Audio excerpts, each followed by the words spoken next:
Pursuant to Rule 4.30, Jordan moved that House File Number 3435 be recalled from the Committee on Education Policy, be given its second reading, be placed on the General Register. I recognize the member from Hennepin, Representative Jordan, to your motion. Thank you, Madam Speaker. That is my motion, and I do request a roll call on this. A roll call has been requested. Seeing 15 hands, there will be a roll call. Representative Jordan. Thank you, Madam Speaker. Members, in Minnesota, it has been impossible not to notice the profound impact ICE has had on Minnesota school children's ability to learn. I know every member of this body has heard from students, educators, administrators, and family about how ICE's presence in and near schools has caused terror, absenteeism, and forced schools to close. Children and their family members have been abducted from their communities, and this has profoundly affected our children's learning. House File 3435 was amended in committee and is modeled off of the previous Sensitive Spaces memo that was DHS policy under several administrations, including the first Trump administration, until January 20th of last year. This bill prohibits schools from allowing immigration action to occur on school grounds unless they are presented with a judicial warrant. Agents must present identification, and the superintendent and school general counsel must be informed. This bill does not prevent local law enforcement from responding to emergencies. This bill does not violate the Supremacy Clause of the U.S. Constitution. This motion allows us to re-amend the bill to make it a piece of legislation we can all be proud of and will protect our schools. The same day an ICE officer shot and murdered Renee Good, federal agents caused a violent and chaotic scene mere blocks away at Roosevelt High School in Minneapolis. They showed up in force during dismissal, where they tackled people, handcuffed staff members, and deployed chemical weapons outside a school. This affected students and staff. Minneapolis Public Schools was forced to cancel class for the remainder of the week, and there has still been no accountability. Students and staff have told me and told many of you about the profound effect this has had on their mental health. Students are afraid to go to school for fear of ICE agents or witnessing further terror. They remember their teachers shielding them from ICE agents and are afraid to see a similar scene at their school. They remember their teachers shielding them. We all know that our teachers would do anything for their students. But should that include getting pepper sprayed by federal agents? And members, I know there's a lot of questions, and this might seem like a long time ago, but this was only 78 days ago. It was right before session, and we were quickly thrown into the normal beats of committee, and it might have been easy for some of you to compartmentalize this terror that happened across our state, especially if you don't plan on doing anything that happened. And let me be clear to you, Minnesotans are not back to normal. Minnesotans haven't forgotten, and Minnesotans won't feel safe until they know this cannot happen to them again. In my own district of Northeast Minneapolis, I have personally witnessed ICE agents circling schools at dismissal times. Volunteers from the PTA to college students to retired church ladies have stood on corners around schools making sure our students are safe. They stood in all kinds of weather. When we all shivered and even canceled our session, and even canceled committees, those volunteers were still there to make sure our children were safe. This traumatized our students who have already been through so much. These kids experienced COVID, isolating them from friends. They watched the murder of George Floyd on their cell phones, and then they saw the civic unrest that unfolded in their streets. Now they're witnessing masked agents with guns outside their schools. Haven't Minnesota's kids been through enough? Operation Metro Surge might be over on paper, but it's not over yet. ICE is still in our communities. Our children are still afraid. Our students are still not attending school for fear of what awaits them as they try to focus on reading and math. We use the phrase, let kids be kids. It gets used a lot at the Capitol, and it should. It's true. We all want our kids to play outside. We all want them to focus on math and reading and spelling tests. We all want them to have fun with friends and grow up to just have fun and be kids. We want them to be happy and healthy. But they can't be kids when they are worried about whether or not their friends will be abducted or hurt before their very eyes. Let's just let kids be kids. This isn't a hard vote to support this motion. This just takes this bill and puts it on the general register. This vote is choosing the safety of our kids over a federal agency that lies to us. It's choosing learning over fear. It's choosing humanity over politics. And it's choosing objective reality and common sense over what leadership is forcing on you. Minnesotans deserve safe schools. Our children are worth it. Our children are worth it. And you can affirm how much these children matter to you with the green vote today. I recognize a member from Hennepin, Representative Kraft. Thank you, Madam Speaker and members. And thank you, Representative Jordan, for bringing this motion. We need to do this today. ICE, Department of Homeland Security, has inflicted so much trauma on my community. So much trauma on teachers, on students, on school staff. Many of my Republican colleagues have acknowledged that mistakes were made. So let's do something. Let's move this along that can help us prevent some of those kinds of mistakes in the future from terrorizing our kids in schools. I have 2 stories to share about ICE's impacts on schools in my district. They were all around, staging around an elementary school, potentially on school property on a parking lot, over and over again. There was one day when I received a call from someone associated with the schools saying, help. What's happening now is that the kids are terrified. The teachers are having to close the blinds and not let light in because ICE is all around knocking down doors to get into apartment buildings across the street. That day, a number of observers went there to watch, to protect the kids, and I saw kid after kid coming out of that school just absolutely in tears, terrorized. This is this is one of those mistakes that we can do something about. Another time, around the high school, ICE was constantly around St. Louis Park High School. On a certain day, they racially profiled a Somali woman, and right across the street from the high school, the school went into lockdown. The students were taking finals at the time. The kids, teachers, traumatized. This is not the way that we should be. Should not be something that is okay. So, colleagues, this is a simple opportunity today to move this bill along. It's not passing it all the way, moving it to the floor so we can continue this discussion about how we actually protect our kids, our Minnesota kids and teachers. This should not be a hard vote. I ask for support of this motion. Madam Speaker, Representative Long. I request a call of the House. A call of the House has been requested. Seeing 10 hands, there will be a call of the House. The House is under call. The clerk will take the roll. Hold on.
Doge, reverse course, and then the half.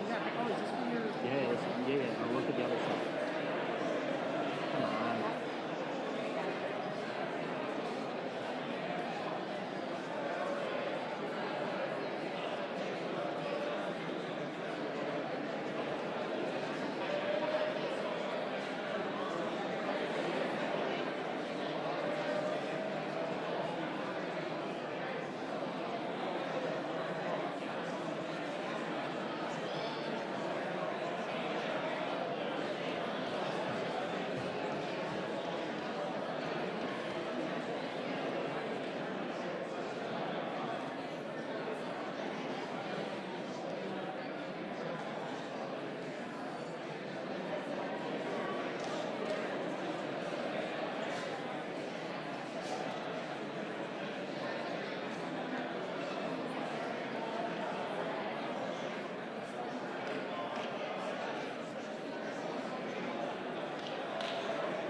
Members, the clerk will close the roll.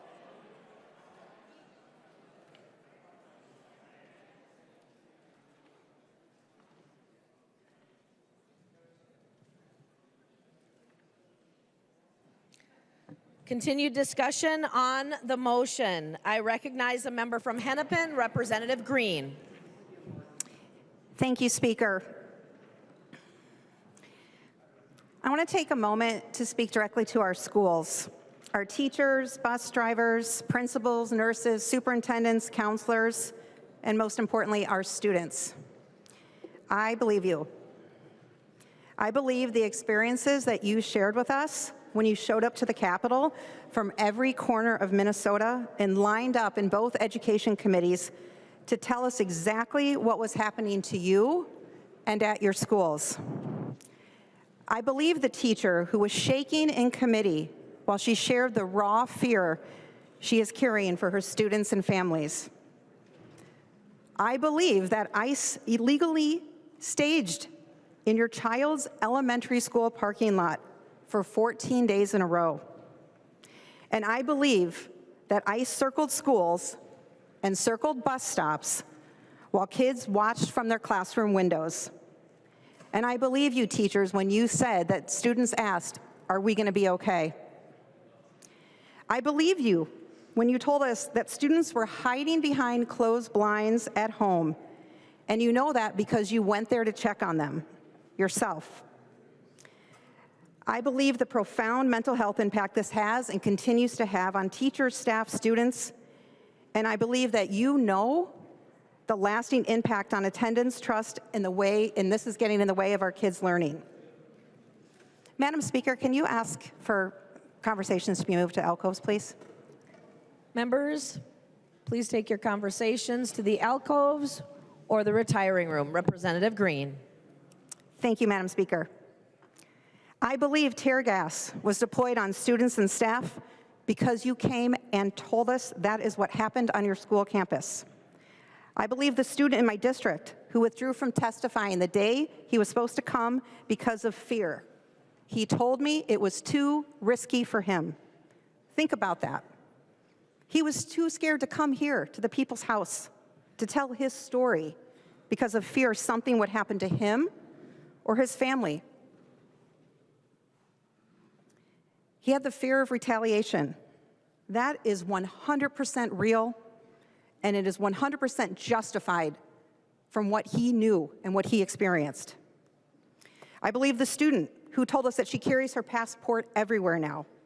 She and her friends were pulled over on their way to school. They were asked, "Where are you from? Where is your identification?" They were let go, US citizens, only for ICE to pull them over again the next day. The only consistency there is what the students looked like. I believe what has happened to our students, our families, and our schools.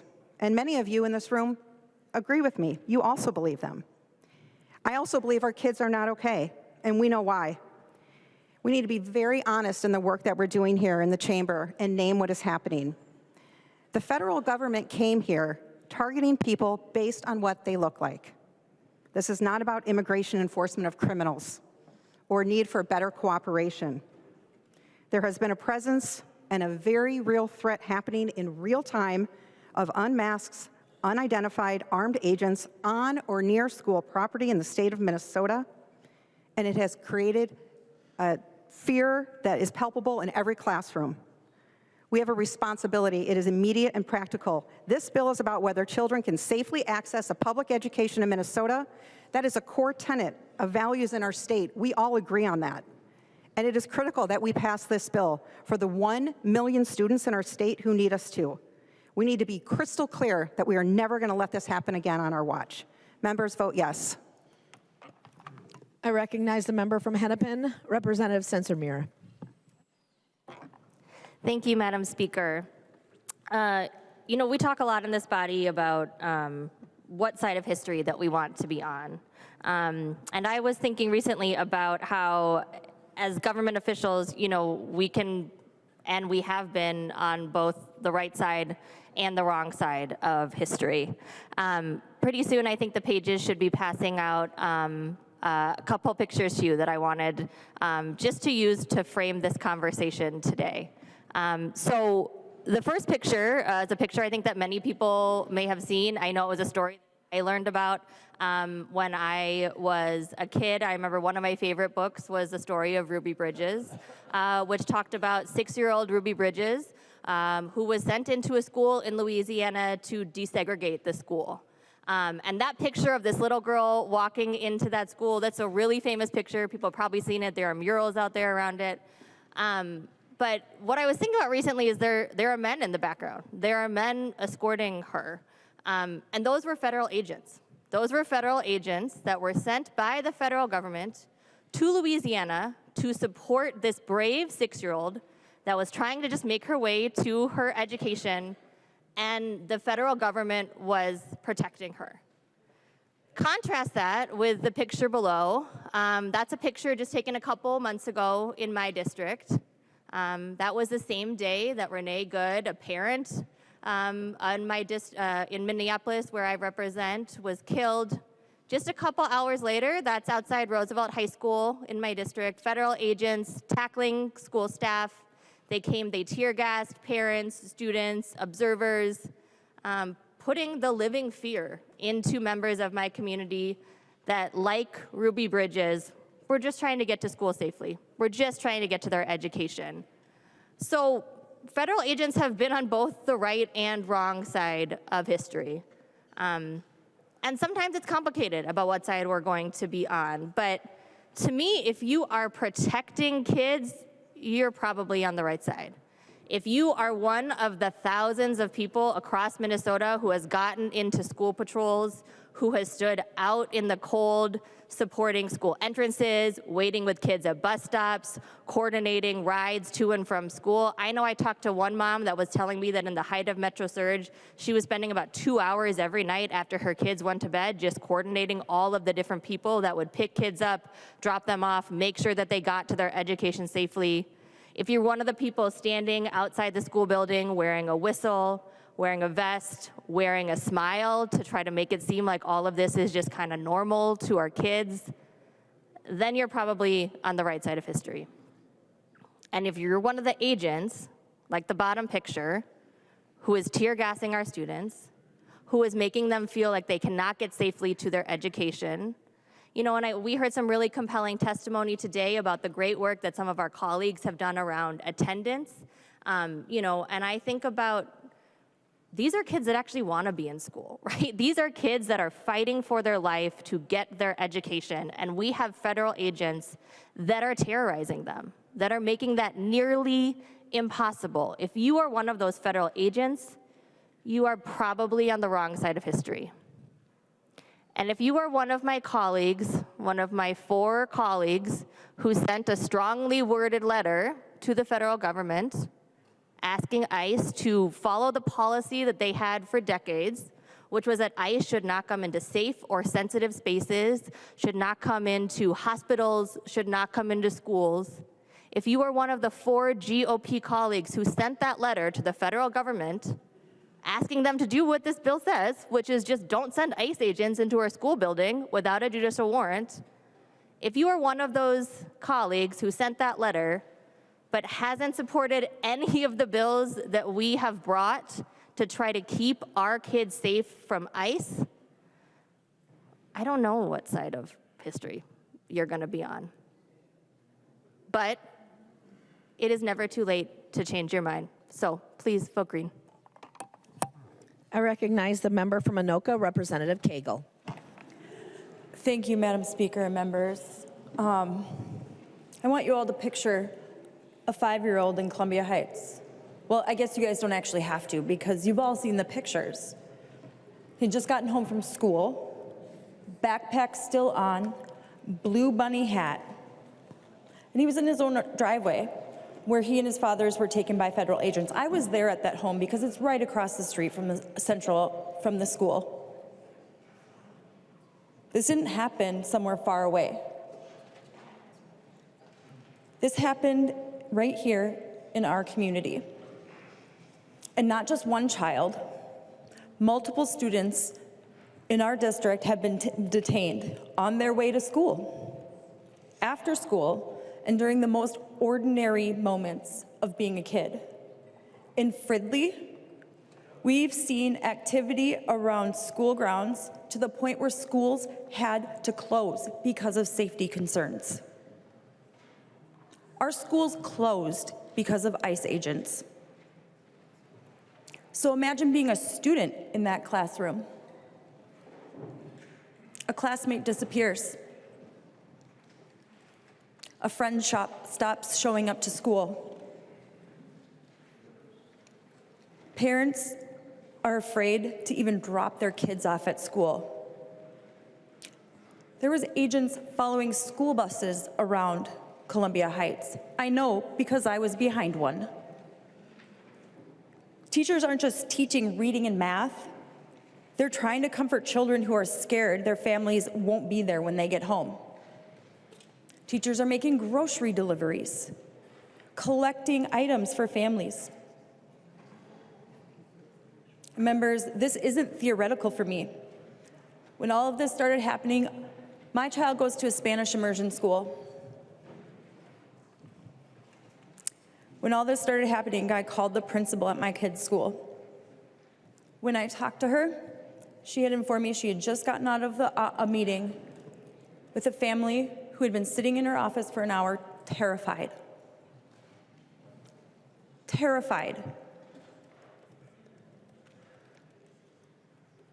And doing what I do, being an organizer, I called a few people, and by the end of the day, we had about 20 parents surrounding that school, hugging these children to make sure that they felt safe, walking home.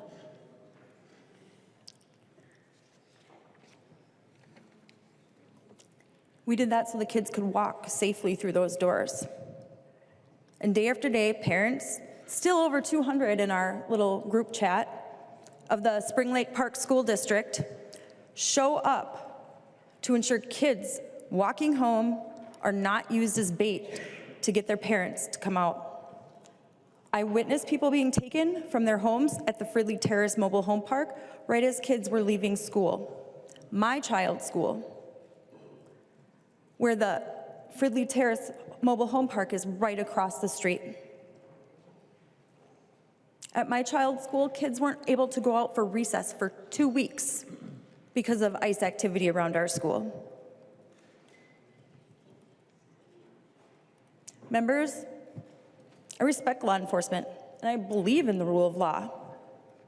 But a strong system also requires clear boundaries. Every parent, no matter their background, wants the same things. Their child to be safe at school and come home at the end of the day. Schools should be places for learning, not places where enforcement actions unfold around children. We may not be able to control every aspect of federal immigration policy, but we are responsible for what happens in our communities here in Minnesota. This is about local control. This is about making sure our schools can operate safely without disruption or fear. This is not about whether laws should be enforced, or it's about how and where. Because when enforcement shows up around school environments, it's just not enforcement anymore, it's trauma for children. That's right. We can enforce laws without creating fear for kids. These two things are not in conflict. They are common sense. Members, it's about kids. It's about parents. And it's about whether our schools remain places of stability. If children are afraid to go to school, nothing else we do in this chamber matters. We owe it to them together to get this right. I recognize the member from Freeborn, Representative Bennett. Thank you, Madam Speaker. Members, one of my great concerns with any proposed legislation is when a bill doesn't do what it's directed to do. And this bill does not do what you're saying it's doing, what you're telling people it's doing. It doesn't do what you want it to do. It doesn't stop immigration enforcement. Let's be clear about what this bill does. I've got it right here. It prohibits school staff from allowing federal law enforcement from entering the school buildings without a judicial warrant. It allows a superintendent to deny a valid judicial warrant. That's it. That's the bill. It doesn't do what you're wanting it to do, which is to stop immigration enforcement around the areas of schools. It doesn't do that. We are not aware of any evidence that a school has allowed ICE into their building. There is no documented case of that. The Attorney General has already issued guidance to schools about judicial warrants. Schools are very aware of what they can and can't do. This bill does not do what you're telling people it's doing. It did not get the votes to leave our committee, and I recommend a no vote. Thank you. I recognize the member from Hennepin, Representative Joachim. Thank you, Madam Speaker. I wasn't going to get up, but I was reminded of the discussion we had actually not even this January, but back last January, with all the organizations that are listed on this letter that's on your desk, in preparation of when this executive order that has been in existence for a very long time was removed, when we knew our schools might not be a safe place anymore for our kids. And I respect what Co-Chair Bennett is saying, but the organizations that represent almost every single member that works in our school districts are very, very concerned and are asking for action. They say in this letter, enforcement activity at or near schools causes students distress, disrupts learning, undermines a sense of safety, and places educators in roles beyond their expertise and responsibility. Now, we did have law enforcement, federal law enforcement on school grounds at Roosevelt. You heard about that. We've had federal law enforcement in our area follow a custodian up onto a loading dock just because of what he looked like. A legal citizen. As Representative Kraft said, we had teachers having to shut their blinds for fear of what the children would see outside the window. At least we can make the envelope of the school safe. I've watched my 70-year-old neighbors on the street corners with whistles across from the school in negative below, wanting to help and make sure our kids remain safe. It'd be nice if you joined them. I want to talk just briefly about teachers. All of you have heard me say my husband's a teacher, our son's a fourth-generation teacher on both sides of the family. I have 4 sister-in-laws who are teachers, a daughter-in-law who is. Let me tell you the status of teachers' mental health right now. They put on a brave face in their school classroom. And it's really hard when you have a first grader come up and say, "Are you going to keep me safe?" to my sister-in-law. My husband to walk in the teacher's lounge, see multiple teachers finally lose it because they're stretched thin trying to figure out how to provide services for their kids that are too afraid to come to school. That go out when on arrival and dismissal time beyond their duty day to be there to make sure those kids feel safe. And I know you all care about our kids. Voting yes on this will prove it. Thank you. Further discussion? I recognize a member from Hennepin, Representative Long. Thank you, Madam Speaker. Members, I hope this is an easy vote. We heard from Co-Chair Bennett that this is an area where we all agree. We should agree that federal law enforcement should not be able to enter a school without a judicial warrant. This was the policy since 1993 for the federal government. It was the policy in the first Trump administration, but it was not the policy instruction that was given under Operation Metro Surge. Now, thankfully, that has changed.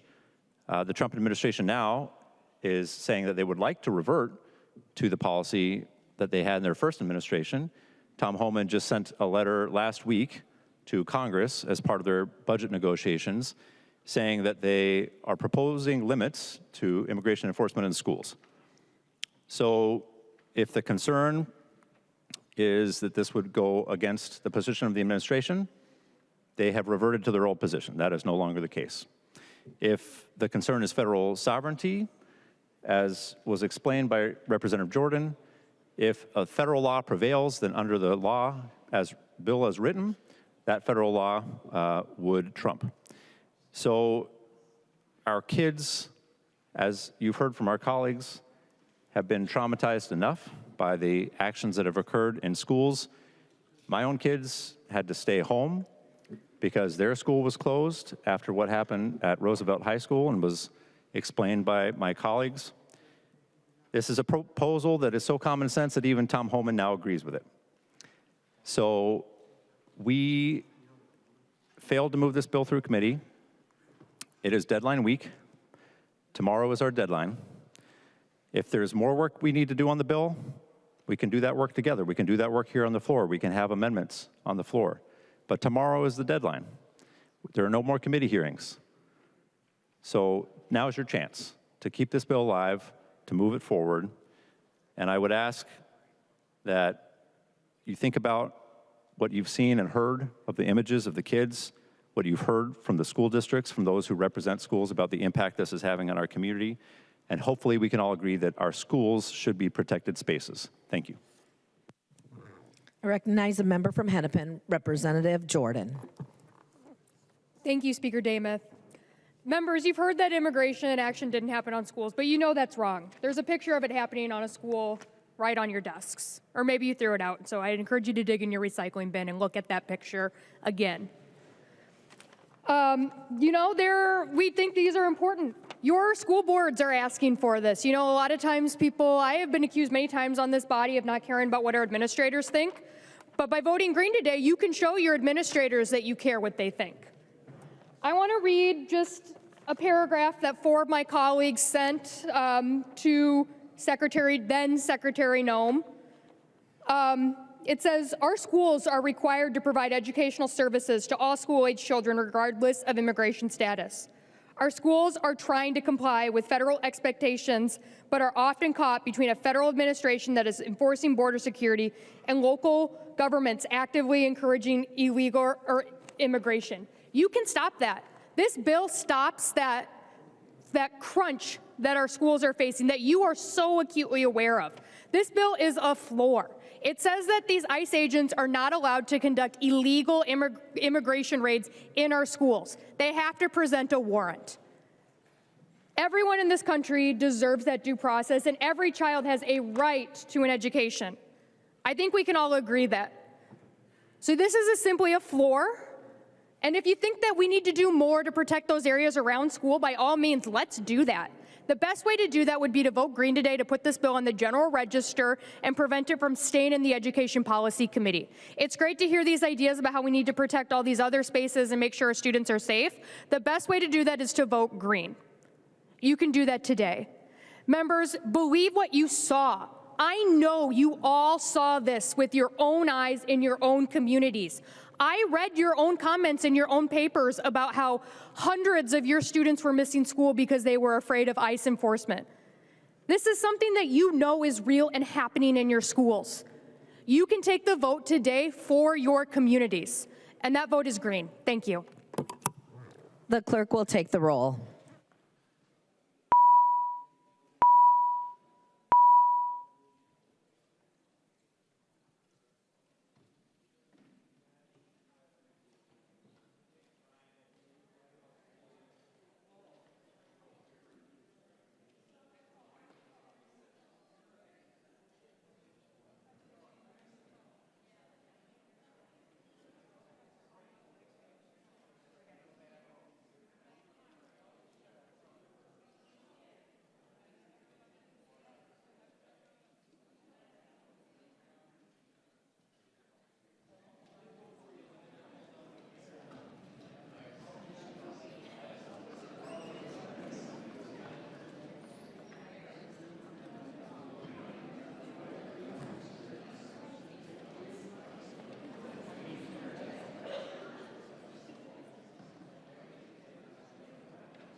The House is under call. All members must vote.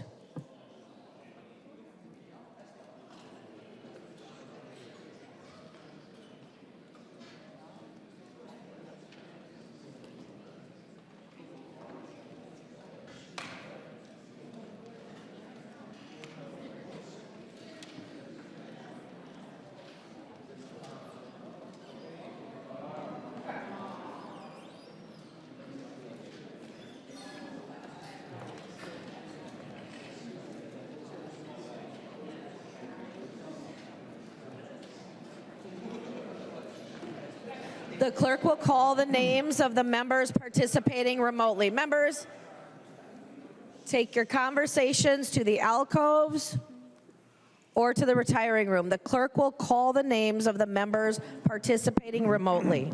Jones. Jones, aye. Jones votes aye. Rarick. Rarick votes no. Rarick votes no.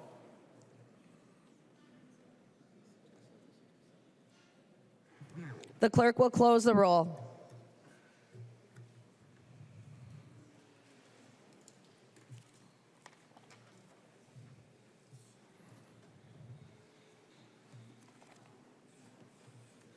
There being 67 ayes and 67 nays, the motion does not prevail.